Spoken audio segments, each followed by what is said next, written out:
പത്തനംതിട്ട മെഴുവേലിയിലെ നവജാത ശിശുവിന്റെ കൊലപാതകത്തിൽ കുട്ടിയുടെ അമ്മയ്ക്കെതിരെ കൊലപാതക കുറ്റം ചുമത്തി. ആൺ സുഹൃത്തിന്റെ പങ്കിനെപ്പറ്റി കൂടുതൽ അന്വേഷണം വേണമെന്ന് പോലീസ്. കൃത്യം നടത്തിയത് സ്വന്തമായിട്ടെന്ന പെൺകുട്ടി മൊഴി നൽകിയതായും പോലീസ് പറയുന്നു. സുജു ടി ബാബു ചേരുകയാണ്. സുജു, ഈ കേസിനെ സംബന്ധിച്ച് തുടക്കം മുതൽ തന്നെ ഞെട്ടിപ്പിക്കുന്ന വിവരങ്ങളാണ് പുറത്തു വന്നുകൊണ്ടിരുന്നത്. കുട്ടിയെ ഇത്തരത്തിൽ കൊന്നു അല്ലെങ്കിൽ വാ മൂടിക്കെട്ടി നടക്കമുള്ള വാർത്തകളൊക്കെ തന്നെ ആദ്യം വരുന്നൊരു ഘട്ടം ഉണ്ടായിരുന്നു. എന്താണ് ഇപ്പോൾ നിലവിൽ ലഭിക്കുന്നത്? കുറ്റമടക്കം ചുമത്തിയെന്ന് മനസ്സിലാകുന്നു സുജു. അതിനാ ഇപ്പോൾ ഈ യുവതിക്ക് 21-കാരിയായ കുഞ്ഞിന്റെ അമ്മയ്ക്കെതിരെ ഇപ്പോൾ കൊലക്കുറ്റം ചുമത്തിയിരിക്കുകയാണ് പോലീസ്. ഈ പോസ്റ്റ്മോർട്ടം റിപ്പോർട്ടിൽ വ്യക്തമായിരിക്കുന്ന ഈ കുട്ടിയെ പ്രസവശേഷം വലിച്ചെറിഞ്ഞപ്പോൾ ഉണ്ടായ തലക്കേറ്റ ക്ഷതമാണ് മരണകാരണമെന്നാണ്. അതുകൊണ്ടാണ് യുവതിക്കെതിരെ പോലീസ് കൊലക്കുറ്റം ചുമത്തിയിരിക്കുന്നത്. നേരത്തെ ഈ യുവതി തലകറങ്ങി വീണപ്പോൾ ഉണ്ടായ ക്ഷതമാണ് മരണകാരണമെന്ന സംശയമുണ്ടായിരുന്നു. എന്നാൽ പോലീസ് ഇപ്പോൾ എത്തിയിരിക്കുന്ന നിഗമനം ഈ പെൺകുട്ടി പ്രസവശേഷം കുട്ടിയെ വലിച്ചെറിഞ്ഞതാണ് കൊലപാതകത്തിന് കാരണമാക്കി ഇടയാക്കിയെന്നുള്ള ാണ് പോലീസ് എത്തിയിരിക്കുന്നത്. അതുകൊണ്ടാണ് ഈ പെൺകുട്ടിക്കെതിരെ ഇപ്പോൾ കൊലക്കുറ്റം ചുമത്തിയിരിക്കുന്നത്. ഈ നിലവിലും രക്തസ്രാവത്തെ തുടർന്ന് ആശുപത്രിയിൽ ചികിത്സയിലാണ്. ചികിത്സയ്ക്ക് ശേഷമായിരിക്കാം പോലീസ് അറസ്റ്റ് രേഖപ്പെടുത്തുക. പോലീസ് ഇപ്പോൾ സംശയിക്കുന്ന അല്ലെങ്കിൽ പോലീസ് അന്വേഷണം വ്യാപിപ്പിച്ചിരിക്കുന്ന ഈ കുറ്റകൃത്യത്തിൽ കൂടുതൽ ആളുകൾക്ക് പങ്കുണ്ടോ, കുടുംബാംഗങ്ങൾക്ക് ആർക്കെങ്കിലും ഇതിൽ പങ്കുണ്ടോ, അറിവുണ്ടോ എന്നുള്ള കാര്യത്തിൽ പോലീസ് സംശയിക്കുന്നുണ്ട്. അല്ലെങ്കിൽ സംശയിക്കുകയല്ല, പോലീസ് പരിശോധിക്കുന്നുണ്ട്. നിലവിൽ പെൺകുട്ടി പോലീസ് നൽകിയിരിക്കുന്ന മൊഴി എന്ന് പറയുന്നത് താൻ ഒറ്റയ്ക്കാണ് ഈ കുറ്റകൃത്യം ചെയ്തിട്ടുള്ളത്. മറ്റൊരു പ്രധാനപ്പെട്ട കാര്യം, ഏതെങ്കിലും തരത്തിൽ ഈ പെൺകുട്ടിയുടെ ആൺ സുഹൃത്തിന് ഇതിൽ പങ്കുണ്ടോ എന്ന കാര്യത്തിലും പോലീസ് പരിശോധിക്കും.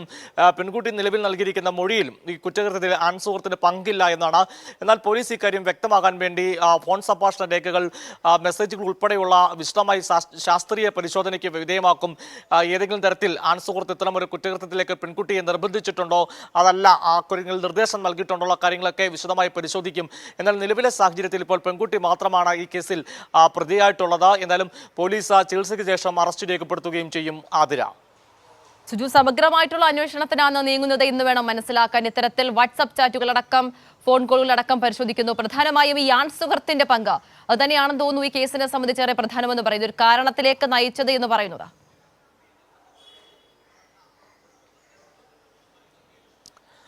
അതിന് നിലവിലെ സാഹചര്യത്തിൽ പോലീസ് ഇക്കാര്യത്തിൽ കൂടുതൽ അന്വേഷണം നടത്തേണ്ടതുണ്ട്. കാരണം മനസാക്ഷിയെ ഞെട്ടിപ്പിക്കുന്ന സംഭവമായിരുന്നു. നവജാത ശിശുവിനെ വീടിന്റെ സമീപത്തുനിന്ന് മരിച്ച നിലയിൽ കണ്ടെത്തുന്നു. ഈ സംഭവം ഉണ്ടാകുമ്പോൾ തന്നെ ആദ്യം ഈ പെൺകുട്ടിക്ക് രക്തസ്രാവത്തെ തുടർന്ന് കിടങ്ങന്നൂരിലെ സ്വകാര്യ ആശുപത്രിയിൽ ചികിത്സ തേടുന്നു. അതിനെ തുടർന്ന് ചെങ്ങന്നൂരിലെ സ്വകാര്യ ആശുപത്രിയിലേക്ക് എത്തിക്കുകയായിരുന്നു വീട്ടുകാർ തന്നെ. എത്തിക്കുമ്പോൾ ഇവർ ഈ പ്രസവ വിവരം മറച്ചുവെച്ചാണ് ആശുപത്രിയിൽ എത്തുന്നത്. എന്നാൽ ഈ ചെങ്ങന്നൂരിലെ സ്വകാര്യ ആശുപത്രിയിലെ ഡോക്ടർ ഇക്കാര്യം കണ്ടെത്തുന്നു. തുടർന്നാണ് പോലീസിനെ അറിയിക്കുന്നത്. നമുക്കറിയാം, പത്തനംതിട്ട തന്നെ മറ്റൊരു സംഭവം ഉണ്ടായിരുന്നു. ഒരു നവജാത ശിശുവിനെ ബക്കറ്റിൽ ഉപേക്ഷിച്ച ശേഷം അമ്മ ആശുപത്രിയിൽ ചികിത്സ തേടുന്നതും ആശുപത്രി ഇതേ ഹോസ്പിറ്റലിലാണ് എത്തിയത്, ഡോക്ടർ ഉഷ ഹോസ്പിറ്റലിലാണ് എത്തിയത്. അവിടുത്തെ ഡോക്ടറാണ് അന്ന് അക്കാര്യം കണ്ടെത്തുന്നതും പിന്നീട് ആ കുഞ്ഞിനെ ജീവനോടെ രക്ഷിക്കുന്നതും. അതിന് സമാനമായ രീതിയിൽ രക്തസ്രാവത്തോടെ എത്തിയ പെൺകുട്ടിയുടെ പേരും പോലീസിനെ ഈ ആശുപത്രി അധികൃതർ തന്നെയാണ്, ഡോക്ടർ തന്നെയാണ് അറിയിക്കുന്നത്. എന്നാൽ ഇത്തവണ ആ കുട്ടിയെ ജീവനോടെ രക്ഷിക്കാൻ സാധിച്ചിട്ടില്ല. എന്തായാലും കേസും ഈ കാര്യങ്ങളൊക്കെ തന്നെ ഈ മരണവിവരം പുറത്തറിയുന്ന ഈ ആശുപത്രിയിലെ ഡോക്ടറിന്റെ സമയോചിതമായ ഇടപെടൽ കൂടി തന്നെയായിരുന്നു. ആതിര, ശരി, വ്യക്തമാണ്. സുജു ടി ബാബുവാണ് വിശദാംശങ്ങൾ നൽകിയത്.